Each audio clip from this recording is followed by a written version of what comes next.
Oi, gente. Vamos começar então a nossa aula número 10, ok? Que é sobre introdução à eletrostática. Como a nossa última aula, que era adicional número 4, ela foi a última sobre ondulatória, agora a gente começa a parte de elétrica, tá certo? E a partir de agora é disso que a gente vai falar apenas, tá bom? A gente já falou sobre termo primeiro, termofísica, né? Termologia, termodinâmica, depois sobre ondulatória e agora então elétrica, começando por eletrostática, tá certo? A eletrostática, ela é a parte da física que ela estuda as cargas elétricas que estão em repouso, certo? Eu já vou explicar um pouco melhor para vocês o que é cada uma dessas coisas que eu coloco no slide de introdução, tá bom? Terminado o assunto de ondulatória, a gente inicia então esse tópico final, né, da física clássica, que é a eletricidade e o magnetismo. E a gente vai estar estudando então partículas, cargas elétricas e processos de eletrização nessa aula de hoje, tá bom? Então, vamos começar definindo o que seria um átomo, ok? Isso vai ser importante para que vocês entendam a origem da carga elétrica. Antigamente, né, falando um pouquinho da história da física, existia uma teoria de que tudo fosse formado por quatro elementos básicos: a água, o fogo, a terra e o ar. A composição em diferentes quantidades de cada um desses elementos formava tudo que a gente vê hoje, né? Paisagem, árvores, pedras, casas, metais. Tudo isso era formado, segundo essas teorias antigas, né? Desses quatro elementos combinados em proporções diferentes.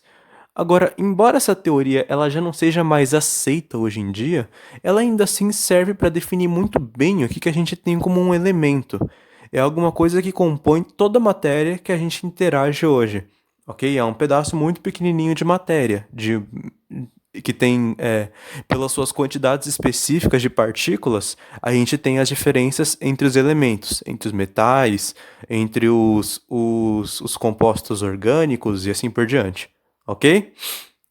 Por estudos mais modernos, mais dos dias de hoje, observa-se que esses elementos que compõem a matéria, eles são corpos muito pequenos que a gente então chama eles de átomos, ok? E os átomos, por sua vez, eles são compostos por partículas ainda menores. São essas que eu falei que, em quantidades diferentes, elas definem qual é o elemento do seu átomo. E assim a gente tem a constituição macroscópica, né? De que a gente interage e vê no nosso dia a dia, tá certo? Como é o caso do nitrogênio, do oxigênio, do hidrogênio, do ferro, do carbono, ok? E essas pequenas partículas, elas possuem massa, certo? Uma quantidade de matéria, que se acumulam, e quando a gente acumula muitos átomos, aí a gente forma os nossos corpos macroscópicos, tá certo? Até agora, nenhuma grande novidade para vocês, mas foi só dada essa introduçãozinha para essa hora que a gente, para a hora que a gente chega nesse tópico aqui. Tem uma outra entidade que ela é propriedade ou uma característica que é fundamental da matéria. Né? Eu falei outra porque a primeira que eu falei foi essa daí da massa. A massa ela é uma quantidade, é uma característica fundamental da matéria. A matéria ela é definida por ter massa, ok? E as partículas elas têm essa outra entidade inerentes a si mesmas, que é a carga elétrica. A carga elétrica, ela seria como se fosse, entre aspas, uma energia, ok? Entre aspas, porque ela de fato não é uma energia. Mais para frente vocês vão ver a diferença em outro momento. E, e a carga elétrica é aquela que proporciona e explica as interações elétricas e magnéticas, eu vou explicar futuramente, entre dois corpos, ok? Então, basicamente, a carga elétrica ela é definida como aquela que é responsável pelas interações elétricas entre as partículas, tá certo? Da mesma maneira que a massa, ela define as interações gravitacionais, as interações por massa, por atração entre os corpos em si, de maneira geral, tá certo? E tem três principais partículas que compõem os átomos, né? E as cargas, respectivamente, suas cargas são: os prótons, eles estão no núcleo do átomo e possuem uma carga positiva. Os nêutrons, que também estão no núcleo do átomo, eles possuem carga neutra.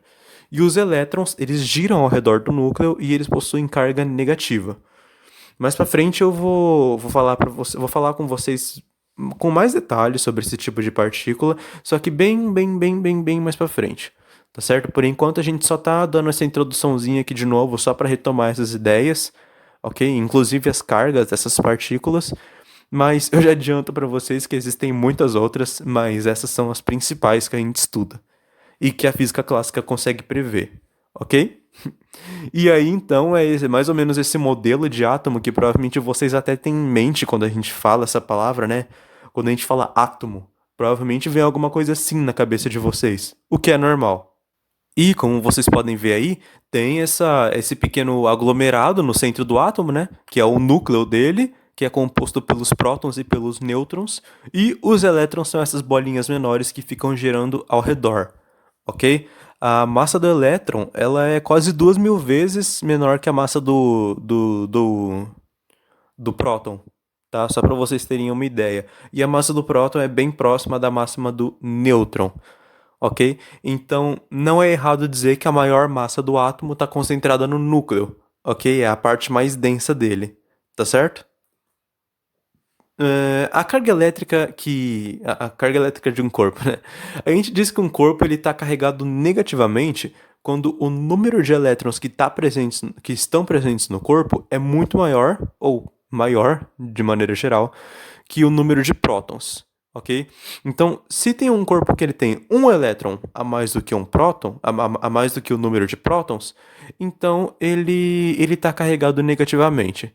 Quando a gente está falando só de átomos separadamente, provavelmente vocês já viram isso na química, mas a gente diz que esse átomo é um ânion, ok? Ele está carregado negativamente. E quando ele está carregado positivamente, é porque o número de prótons que tem nesse corpo é maior que o número de elétrons, ok? Aí eles seriam os cátions. Só que só uma nota: os elétrons eles podem se mover, ok? Como vocês podem ver aqui nessa figura, eles estão muito livres para ficar se movimentando ao redor do núcleo e, portanto, é muito mais fácil de tirar eles do átomo do que de tirar os prótons e os nêutrons. E por esse motivo, os prótons não se movem, só os elétrons se movem, tá certo? Essa pode parecer uma informação meio tosca, mas isso vai fazer muito sentido para vocês quando eu começar a explicar a movimentação das cargas em geral, ok? Mas, por enquanto, vamos nos limitar a dizer que um corpo ele tem essas características de a carga elétrica de um corpo é definida pela carga excedente desse corpo, né? Seja ela negativa ou seja ela positiva.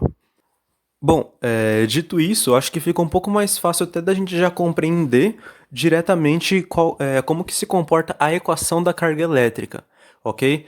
Se os elétrons eles têm a menor carga que existe no universo, a gente diz, eu vou falar disso com mais detalhes quando a gente chegar em um certo avanço da disciplina que vocês vão conseguir entender isso muito bem. Eu sei que eu tô falando bastante esse negócio de, vocês vão ver muito disso, mais pra frente, mas não só porque é a primeira aula desse assunto, como porque elétrica é um assunto que tangencia muito a física moderna. Só que eu não posso explicar para vocês conceito de física moderna ainda, porque vocês precisam dessa base. Então eu só menciono que alguma coisa vai ser aprofundada mais pra frente, mas que por enquanto a gente vai começar a ver do começo, propriamente dito. Tá certo? Mas eu garanto que vocês vão gostar depois. E, enfim, se os elétrons eles têm a menor carga existente no universo, já que eles são partículas da menor estrutura que existe, né, o átomo, a gente diz que a carga elétrica deles, que é representada pela letrinha E, é a chamada carga fundamental, ok? Já tinha falado isso lá em cima, mas ela é a carga fundamental, que é a carga inerente a um elétron ou um próton, tanto faz. Vou falar depois disso aí. Para a gente definir a carga elétrica de um corpo em função do número de elétrons que ele tem, excedentes no caso, né, é o número N, a gente tem que a carga elétrica ela é igual ao número de elétrons excedentes vezes a carga dele, ok? Então a gente tem ali que o Qzão, pela primeira vez que vocês viram o Qzão, provavelmente foi em quantidade de calor, né? Agora é quantidade de carga, ok? O N que vocês viram por último em ondulatória, para o número de harmônicos. Agora ele é o número de elétrons ou prótons excedentes em um corpo, ok? Que estejam a mais. E o E é a carga elétrica fundamental do elétron, ou do próton também, tá? E ali a gente tem as nossas unidades, que são todos medidos em C, com exceção do N, né, que é só um número. E esse C é de Coulomb, tá certo? É o nome da unidade, Coulomb. Eu vou falar mais desse cara aí na próxima aula para vocês. E uma pequena observação é que a carga elétrica ela é igual em módulo nos prótons e nos elétrons. A gente só muda o sinal, ok? A carga do elétron, como eu disse aqui, na verdade, aqui e aqui também, a carga do elétron ela é negativa e a carga do próton é positiva, tá? Mas afora isso, o valor dessa carga para os dois é exatamente o mesmo, ok? Por isso que está escrito aí em módulo, é isso que quer dizer. Bom, então vamos fazer uma pequena análise dessa equaçãozinha que a gente tem aí com a gente. O fenômeno que ela descreve é bastante autoexplicativo. Se a carga que está excedente em um corpo é de 1 elétron, então N, aqui nesse caso, é igual a 1, certo? E a carga excedente é de 1 elétron, uma vez a carga do elétron, ok? Se a carga excedente é de 2 elétrons, então a carga total dele vai ser de 2 vezes a carga de 1 elétron, ou seja, a carga de 2 elétrons. E se um corpo, então, de maneira geral, tem N elétrons excedentes, então a carga dele vai ser de N vezes a carga de um elétron, ou seja, a carga de N elétrons. Tá certo?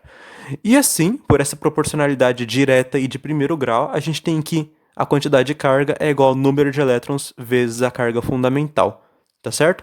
Vocês vão ver isso daqui nos enunciados dos exercícios, mas só para deixar claro aqui, constado, a carga fundamental ela tem esse valor aqui, ok? Isso significa que cada elétron, cada próton, tem essa carga de 1,6 vezes 10 elevado a menos 19 Coulomb, sendo positivo para os prótons e negativo para os elétrons, ok? Isso aqui é uma coisa que vocês vão precisar guardar com o passar do tempo. Por enquanto ainda não vai ser tão relevante isso, mas mais para frente isso daqui vai ser relevante sim, certo? Especialmente a questão do sinal. Para quem se lembra da nossa aula número 3, que é quando eu dei um pequeno reforço de matemática para vocês, eu falei que na hora de explicar as potências de 10, vocês iam acabar vendo bastante esse número aqui. Bom, essa hora chegou, ok? Vocês veem isso daqui bastante em eletrostática, justamente porque esse valor é a carga fundamental de um elétron. Tá certo? Lembra quando eu ia explicar, tipo, não sei o que, para multiplicar as potências de 10? Aí eu dei o exemplo de 10 elevado a menos 19. E não sei se eu coloquei 1,6 ou não lá na época. Porque eu não sei se eu estava multiplicando por um número qualquer ou só as potências de 10. Mas, independente disso, esse é o momento que a gente vai usar bastante essa regrinha das potências. Tá certo? Então, agora vamos falar um pouquinho sobre o que são os processos de eletrização, ou o que é esse fenômeno para começo de conversa. A eletrização é o processo em que a gente deixa corpos que estão inicialmente neutros, ou seja, eles não têm cargas excedentes, eles ficam carregados, seja positivamente ou negativamente. Tá certo? É importante vocês terem em mente que um corpo que está eletricamente neutro, ele está sem cargas excedentes, ou seja, ele não está sem cargas, ele está sem cargas excedentes. Você dizer que um corpo está sem cargas é você dizer que um corpo está sem prótons e sem elétrons. Portanto, esse corpo nem existe. Então, a gente diz que o corpo ele está eletricamente neutro por ele não ter mais prótons que elétrons. Ele tem exatamente o mesmo número de prótons e elétrons. Ok? E a eletrização ela também pode ocorrer em corpos que já estejam carregados e só alterar a sua quantidade excedente de prótons ou elétrons, tá? Eu tô escrevendo aqui elétrons muitas vezes, mas generalizem isso para elétrons e prótons, tá certo? E algumas condições de eletrização elas são definidas pela composição do corpo, que pode tornar esse corpo tanto um condutor elétrico quanto um isolante elétrico, em que o condutor faz com que os elétrons possam se movimentar facilmente por ele, íon isolante, os elétrons têm muita dificuldade em se movimentar por ele. Essa questão de condutor e isolante é praticamente a mesma coisa que vocês viram em termo, só que o que explica essa condutividade não necessariamente é a mesma coisa, tá? Tem uma pequena mudancinha nos fenômenos, tá certo? Mas basicamente o conceito de condutor e isolante é o mesmo. Eu vou explicar isso um pouco melhor para vocês numa aula que eu tô planejando aqui, que eu tô desenvolvendo, que eu acho que vai ajudar bastante vocês em algumas coisas, tá certo? Então, vamos lá. Só mais uma coisa. A lista de exercícios dessa aula aqui, que é a eletrostática 1, ela tem algumas questões que eu vou falar depois, tá certo? E um desses assuntos é justamente essa questão aqui do condutor e do isolante. Porque por enquanto eu vou só conceituar eles para vocês. E mais para frente, quando eu fizer essa outra aula que eu tô pensando, provavelmente vai ser adicional. Pela grade, ela vai ter que ser adicional. Eu provavelmente não vou fazer uma lista nova para elas, justamente para que a lista delas seja junto com essa daqui, tá? Para vocês entenderem bem essa questão de condutor e isolante, tá certo? Então, vamos para alguns métodos de eletrização que existem, e são principalmente três, tá certo? Eletrização por atrito, eletrização por contato e eletrização por indução, cuja análise matemática não possui muita profundidade, só alguns aspectos mais descritivos mesmo, tá bom? Mas eu vou explicar cada um desses aqui para vocês.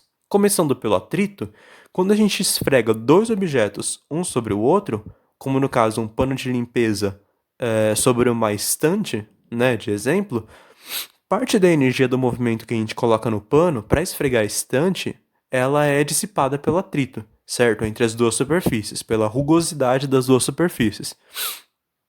Esse atrito faz a energia romper algumas partículas, no caso os elétrons, do pano ou da estante e viajarem para o outro corpo, dependendo de qual tiver o material mais propenso a receber ou ceder elétrons, tá certo? É mais ou menos como essa imagem que descreve aqui, só que aqui ao invés de ser um pano qualquer, né, é um pano especificamente de lã, e o objeto com o qual ele está se atritando não é uma estante, mas sim essa pequena barra de vidro. Nesse outro caso aqui tem uma cobertura de resina, tá certo? Então é basicamente vocês ficarem esfregando esses dois objetos e vocês vão ver que vai ter trocas elétricas entre eles, tá certo? E assim, com essa transferência de elétrons, sempre vai ter um desequilíbrio entre os corpos e eles ficam carregados. Um positivamente, que é o que perdeu elétrons, ele perdeu carga negativa, então ele ficou mais positivo, e o outro vai ficar carregado negativamente, porque ele ganhou elétrons, ele recebeu carga negativa, então ele fica negativamente carregado, tá certo? É agora que entra a necessidade daquela ideia que eu coloquei aqui para vocês, que os elétrons eles podem se movimentar, mas os prótons não, tá certo? Justamente porque os prótons estão presos no núcleo. Porque vai ter questões que vão perguntar para vocês sobre o movimento dos prótons, e isso não existe. Ok? Sob todas as hipóteses que vocês vão considerar aqui no nível de vestibular, o movimento é exclusivo dos elétrons. Os prótons não se movimentam. Tá certo? Então, ao atritarmos, o movimento de elétrons, o movimento de partículas é exclusivamente dos elétrons e nunca dos prótons.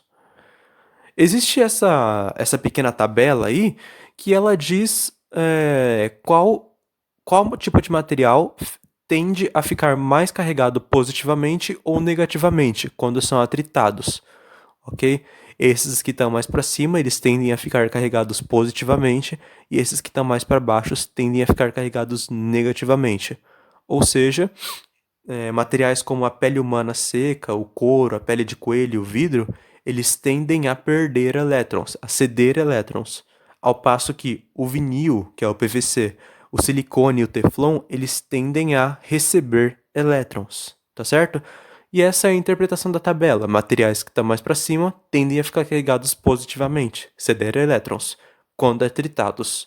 E materiais mais abaixo tendem a ficar carregados, aqui eu escrevi carregador, mas é carregados, já vou corrigir, negativamente. Ou seja, eles tendem a receber elétrons quando são atritados, ok?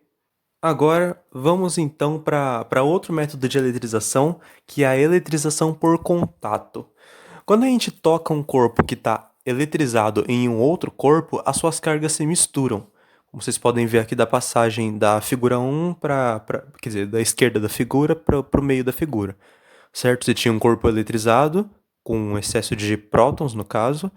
Aí você encostou ele nesse outro corpo aqui. Os prótons, eles não se distribuíram pelo outro corpo, porque os prótons não se mexem. Mas esse corpo aqui, que é o corpinho menor, que estava neutro, ele cedeu alguns elétrons para esse corpo aqui, e por isso esse daqui ficou menos carregado positivamente, e esse daqui passou a ficar carregado positivamente.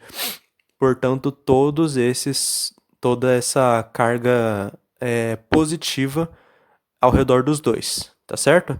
Se estivesse carregado negativamente, aí sim seria aquela questão do movimento dos elétrons. Aí eles iam sair desse corpo e se transportar pela superfície desse daqui também, ok? Muito importante essa questão aí para vocês.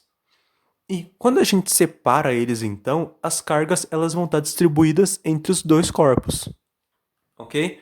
Para dois corpos que sejam iguais, a quantidade de carga nos dois vai ser a mesma.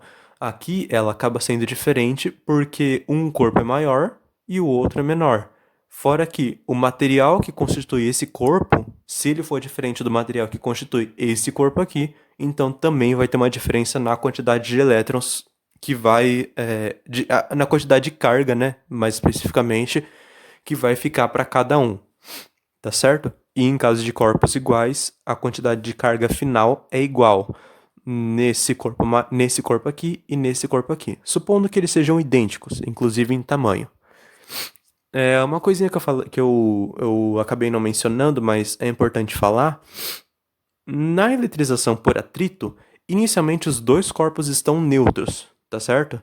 Agora, na eletrização por contato, um dos corpos tem que estar eletrizado. O outro pode estar neutro ou eletrizado, tanto faz. Mas pelo menos um tem que estar eletrizado.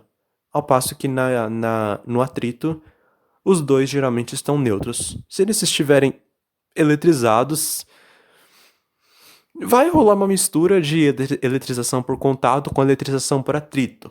Mas vocês só vão acabar abordando eles com os dois neutros, ok? Então, se os corpos forem iguais em massa, agora voltando aqui para o contato, né? Em tamanho e material, a gente tem que, antes, a carga total é a carga do corpo A mais a carga do corpo B. E depois do contato, depois de ter o contato e de separar, a carga total continua sendo a carga do corpo A mais a carga do corpo B. Tal que a carga do A é igual à carga do B, que é igual à carga total dividido por 2. Tá certo? Ou se vocês quiserem reescrever, a carga total é igual a 2 vezes a carga de qualquer um dos dois corpos, justamente porque ela está igual nos dois, ok? Isso daqui é um conceito importantíssimo para física, tá certo? Todos são, né? Mas esse daqui ele é um dos que basicamente assim não teve nenhuma alteração da passagem da física clássica para a física moderna. E por quê? Porque isso daqui se refere a uma teoria chamada de lei de conservação das cargas. Provavelmente vocês já ouviram falar ou já estudaram a lei de conservação das massas, das energias, e isso tudo está correto.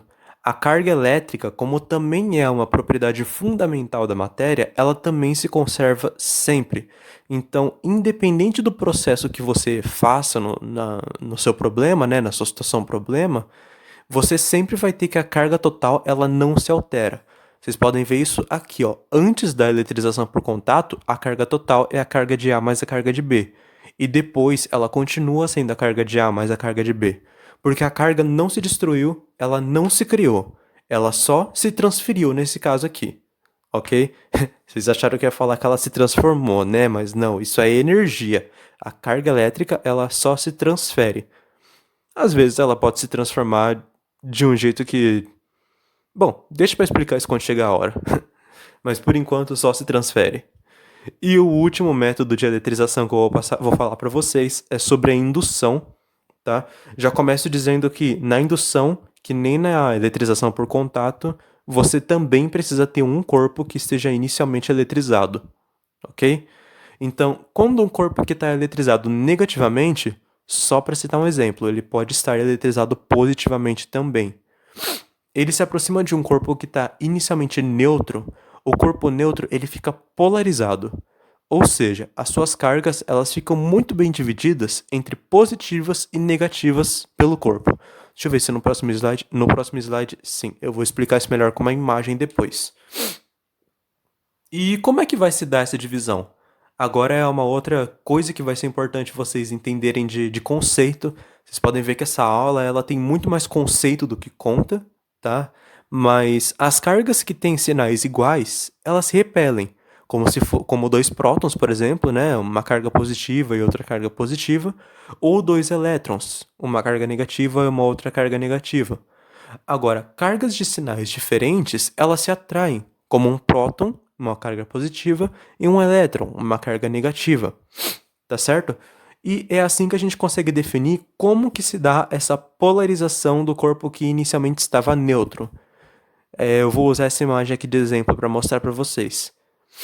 Se o corpo está eletrizado negativamente, ele se aproxima do corpo neutro pelo seu lado esquerdo, que é o caso aqui da imagem, o próprio lado esquerdo do corpo ele vai ficar carregado positivamente, porque as cargas negativas e positivas vão se atrair, e porque as cargas negativas e negativas vão se repelir.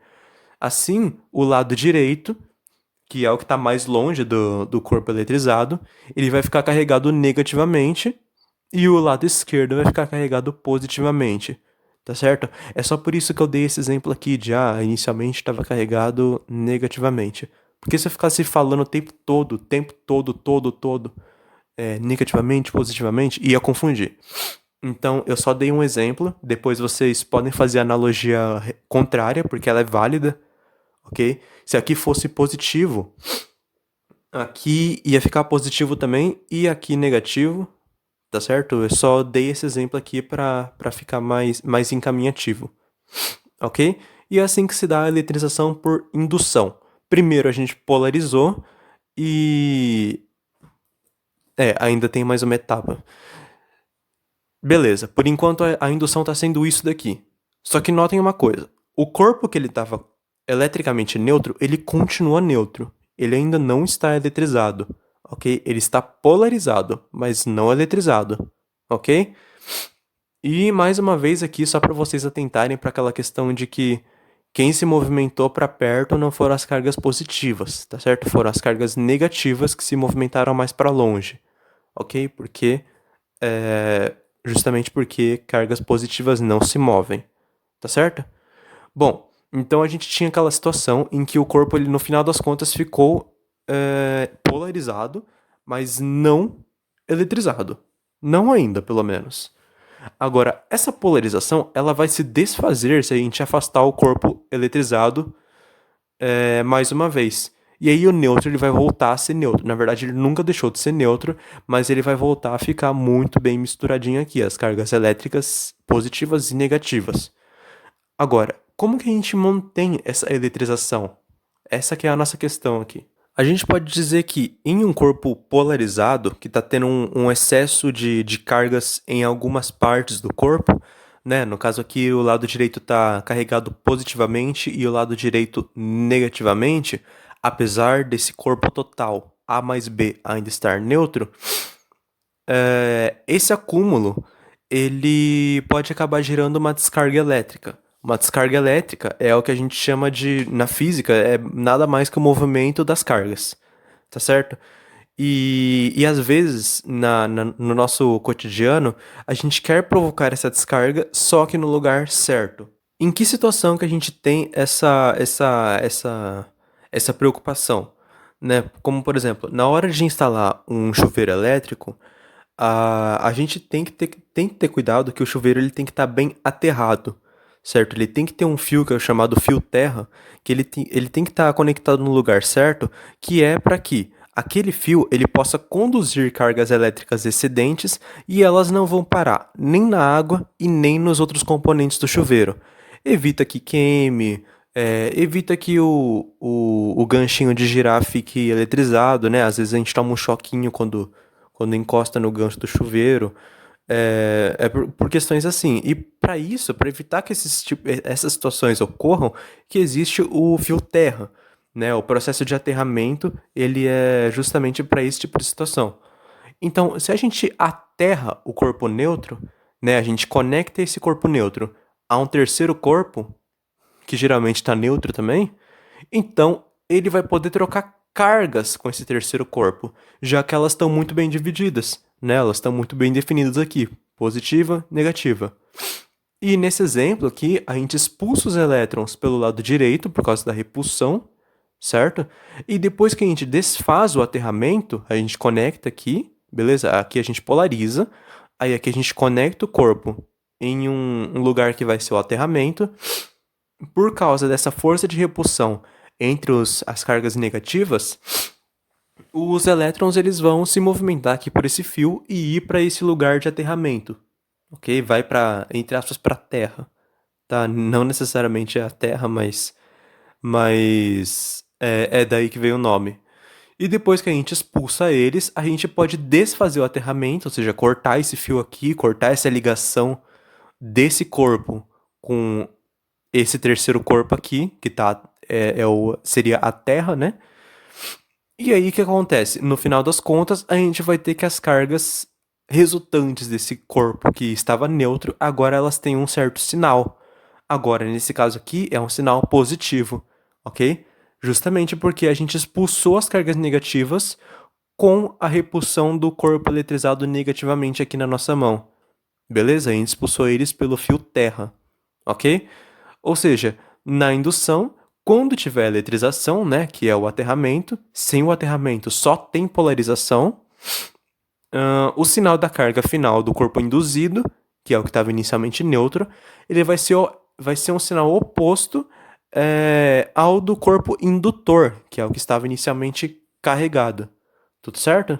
Ou seja, desse pequeno bastãozinho inicialmente carregado negativamente, a gente expulsou as cargas negativas e só sobraram cargas positivas então, ok? E é bastante conceito que tinha nessa aula, né? Mas só umas pequenas consideraçõezinhas finais então. Os sinais das cargas eles são importantes conceitualmente e às vezes até matematicamente. Vocês vão ver vão ver das duas situações aqui nessa aula e nas próximas também. A tabela de atritos e a carga fundamental do elétron são coisas fixas, tá? Não precisam ser decorados em grande parte das vezes. São dados fornecidos por enunciados de exercícios, tá bom? E, em teoria, todas as cargas elétricas da natureza, elas são múltiplas do valor da carga fundamental. Mas isso é um tópico que só remete à física moderna, né? A física clássica permite números simples que não sejam múltiplos da carga fundamental, de 1,6 vezes 10 elevado a menos 19 Coulomb, tá? A física clássica permite cargas que não sejam múltiplos exatos desse valor, como por exemplo 5 Coulomb, um número comum, certo? Mas teoricamente, eu vou aprofundar isso com vocês bem mais para frente, mas só dando um pequeno aviso, né? E, teoricamente, todas as cargas elétricas que existem, elas são múltiplas do valor da carga fundamental. Porque se a carga vem dos elétrons, então o excesso de carga que o corpo tem é referente ao seu excesso de elétrons. Só que como não existe meio elétron, 0,8 elétron, só existe 1, 2, 3, 4, aí a carga de um corpo ela vai ser sempre um número múltiplo da carga fundamental.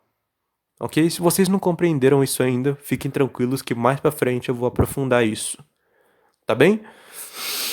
Na eletrização por atrito, os corpos estão inicialmente neutros, tá? Eu coloquei aqui ao invés de colocar lá, mas tudo bem. E também as cargas finais dos corpos A e B, elas são iguais em módulo, porque saiu de um, foi entrar no outro, certo? Elas só vão ser opostas em sinal, que é a lei de conservação da carga que eu falei. Agora, na condução e na indução, pelo menos um dos corpos tem que estar inicialmente carregado. Na indução, aqui mais uma coisa que que vai ser importante essa próxima aula que eu estou pensando para vocês. Na eletrização por indução, os isolantes eles não podem ser polarizados, porque se os isolantes eles não conduzem bem as cargas elétricas, vou até voltar aqui. Se eles não conduzem bem as cargas elétricas, então nunca vai acontecer isso daqui, de um elétron ir dessa parte aqui do corpo para essa parte. Justamente porque eles são isolantes, eles não conseguem conduzir com essa facilidade. Então, polarizar corpos isolantes ou é muito difícil ou teoricamente impossível. Na verdade, teoricamente sempre é possível, mas praticamente impossível, ok? E também na indução não tem afastamento entre os corpos, só aproximação. Por quê? Se você. É que não coloquei aqui nenhum exemplo do tipo que. Isso é uma coisa que vocês veem em exercícios, eu não coloquei aqui nenhum exemplo. Mas eu vou dar uma explicação aqui para vocês bem rápida. Nesse caso aí, por exemplo, o bastãozinho ele está eletrizado negativamente, correto? Bom, pois vejam só. Se ele consegue causar essa repulsão nos elétrons e deixar um corpo neutro polarizado, por causa desse lado polarizado positivo aqui de atração, ele conseguir ser atraído pelo bastãozinho. Então, essa esferinha que estava inicialmente neutra, ela ia acabar se aproximando do bastão, certo? Por uma força de atração, ok? Agora, essa força ela vai ser sempre uma força de atração, ela nunca vai ser de repulsão entre os dois corpos. Vocês vão entender isso com mais facilidade depois da nossa próxima aula número 11, se eu não me engano. Ok? Eu vou falar sobre força eletrostática. Tá certo? Bom, de conteúdo era isso. Então agora vamos fazer alguns breves exercícios só para dar uma fixada, porque eu sei que é bastante coisa nessa aula. Ok? Então, primeiro vamos começar calculando a energia elétrica que está resultante de um corpo quando ele, letra A, tem 500 elétrons a mais que prótons. Ou seja, já deu direto o número excedente, né? Que é igual a N vezes Z. Então, a carga total vai ser o número de prótons ou elétrons excedentes, 500. E como se trata de elétron, então é uma carga negativa, ok? Aí você faz a multiplicaçãozinha aqui, né? Só fui fazendo a matemática. E vocês descobrem que o valor da carga desse corpo é de menos 8 vezes 10 elevado a menos 17 Coulomb. O sinal negativo é importante, tá certo? Se um corpo ele tem números iguais de prótons e elétrons, o número de excedentes é igual a zero. Portanto, qualquer coisa multiplicado por zero é igual a zero. E assim, na letra B, a nossa carga resultante do corpo é nula. Ele está neutro, certo? É eletricamente neutro. Agora, se um corpo ele tem 1 mol de prótons a mais do que elétrons, vocês, se não viram essa ideia de mol ainda, vocês vão ver em química. 1 mol é um número, ele equivale a 6 vezes 10 elevado a 23. E se você tem 1 mol de prótons, vocês podem entender isso como se fosse uma dúzia, só que não é a quantidade 12, é a quantidade 6 vezes 10 elevado a 23. Se vocês têm 1 mol de prótons a mais, então vocês têm Qn vezes Z, que é igual a 6 vezes 10 elevado a 23, vezes a carga fundamental do próton, que é a mesma do elétron, só que positiva. Ok? E fazendo a multiplicaçãozinha, então, a carga excedente desse corpo, a carga resultante dele, é de 9,6 vezes 10 elevado à quarta Coulomb. Tá certo? Da parte da quantidade de carga, é isso aí. Agora, um breve exercício sobre cada tipo de método de eletrização, processo de eletrização, ok? Tendo a tabela de eletrização por atrito anterior, aquela que eu coloquei lá nos slides, determine qual dos corpos ficará carregado positivamente e negativamente, nessa ordem, né, se eles forem atritados. Poliéster e um disco de vinil, ok? Então vamos voltar lá naquela tabela e ver qual dos dois tende a ficar mais positivo ou mais negativo. O vinil está aqui. O poliéster está aqui, olha. O poliéster está um pouquinho acima do vinil. Ou seja, ele tende um pouco mais a ficar carregado positivamente e o vinil tende um pouco mais a ficar carregado negativamente. Então, se o vinil vai ficar carregado negativamente e o poliéster positivamente, então a nossa resposta é poliéster e disco de vinil, porque é respectivamente positivo e negativo. Ok? Agora na letra B, um pedaço de lã e uma corrente de ouro. Vamos lá de novo. A lã tá bem aqui em cima e o ouro ele tá, deixa eu ver. Aqui. O ouro tá aqui. O ouro está bem abaixo da lã, então a lã ela tende a perder elétrons, a ficar mais positiva, carregada positiva, carregada. A carga elétrica da lã tende a ficar positiva e a carga elétrica do ouro tende a ficar negativa, tá certo? Eu me embolo com as palavras às vezes. Então, seguindo aqui essa ordem, positivo, negativo, temos que a nossa resposta é lã e a corrente de ouro. A lã tende a ficar mais positiva. Agora, entre a pele de gato e a pele humana, vamos ver.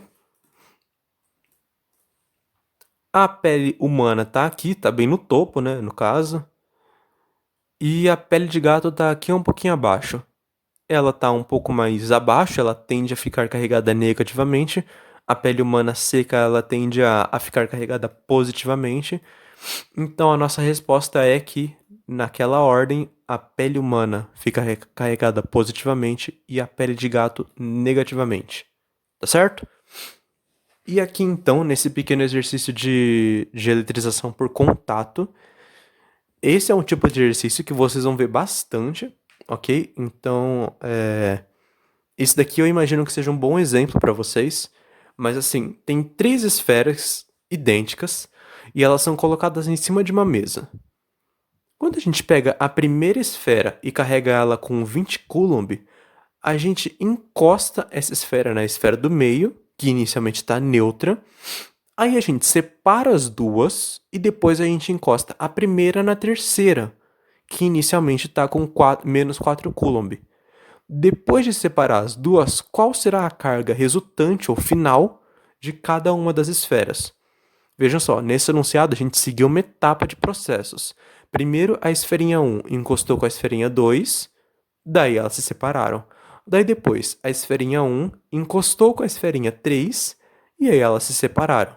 Então, vamos definir qual que vai ser a carga final de cada uma dessas esferas, tá certo? Coloquei aqui que inicialmente a gente tinha a carga de A. Eu chamei de A, B e C, tá certo? Para ficar mais didático, eu acho. A carga de A é de 20 Coulomb, a carga de B é nula e a carga de C é menos 4 Coulomb, tá certo? Então, nesse primeiro processo, que a gente encosta a esfera A com a esfera B, a nova carga da esfera A é igual à nova carga da esfera B, porque são corpos idênticos, e isso é igual à carga das duas somadas dividido por 2, ok? Ou seja, 20 da carga A mais 0 da carga B, porque estava neutra, estava nula. Isso dividido por 2 é igual a 10 Coulomb. Ou seja, depois da primeira etapa, tanto a esfera A quanto a esfera B ficaram com 10 Coulomb de carga resultante. Tá certo? Bom, vamos guardar essa informação aí. Agora, a gente vai encostar a esfera A na esfera C, na segunda etapa desse processo aí. Isso é tal que a nova carga da esfera A é igual à nova carga da esfera C. Ou seja, é a carga que a esfera A tinha antes do contato, mais a carga que a esfera C tinha antes do contato e dividido por 2. Só que agora a carga da esfera A já não é mais de 20 Coulomb, porque primeiro ela encostou na B, dividiu 10 Coulomb com a B. Agora a nova carga da esfera A é só de 10 Coulomb, tá certo? E a carga da esfera C, como foi dado no enunciado aqui, né? Ela é de menos 4 Coulomb, ok? Somando as duas, dividindo por 2, 6 dividido por 2, 3 Coulomb para cada uma. Então a gente tem que as cargas finais são as seguintes. A carga final da esfera A é de 3 Coulomb e a carga final da esfera C também. Como a carga da esfera B ela não sofreu alteração, ela só depois do primeiro processo, né? Ela só teve esse processo aqui e nada mais. Quanto que ficou para ela então? 10 Coulomb, ok? Agora, observem uma coisa. Somem todos os valores dessas cargas aqui.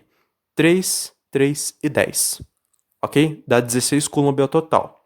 Tá certo?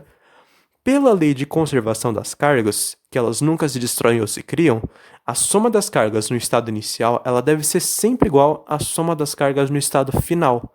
Então veja só, vamos só fazer uma comprovação dessa teoria aqui para vocês. A gente tem 16 Coulomb aqui, e aqui a gente tem 20 mais 0, 20. Menos 4, 16. Então veja só, tinha 16 Coulomb antes desses processos e depois de todos eles também. Ok? Nada foi alterado, só se transferiu. E assim a gente tem uma amostra do que é a lei de conservação das cargas elétricas. Ok? E por fim, a gente tem um exercício sobre a eletrização por indução, ok? A gente tem um corpo que ele está inicialmente eletrizado, com carga positiva, e ele se aproxima de um corpo que está neutro.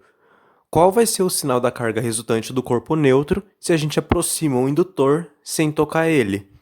Bom, vejam só, a gente só vai aproximar e nada mais. Então, a carga dele ela vai continuar neutra, ela só vai ficar polarizada, mas a carga dele vai continuar neutra como estava inicialmente, ok? Agora, se a gente aterra o corpo neutro e depois aproxima o indutor, sem tocar o indutor no corpo neutro, aí que vai acontecer aquele processo que a gente falou lá de aterramento. A carga final ela vai ser igual, quer dizer, igual não, né? Mas ela vai ter sinal oposto ao do corpo que estava eletrizando ela. Ou seja, se esse corpo aqui está carregado positivamente, então a carga final do corpo que vai ser induzido, ela vai ser negativa, depois de feito o processo de aterramento. Tá certo? Então, era isso, ok? Para essa primeira aula, eu sei que é bastante coisa, mas essa gama de conteúdos aí vocês vão aprofundar bastante com o decorrer a partir de agora, né? Até porque a partir de agora a gente só vai falar de elétrica também. E depois magnetismo, mas é quase a mesma coisa. E então, no mais, é isto. Eu espero que vocês tenham entendido, gostado. Obrigado pela atenção, obrigado pela paciência e qualquer dúvida, vocês podem sempre me mandar mensagem. Então, tchau, tchau.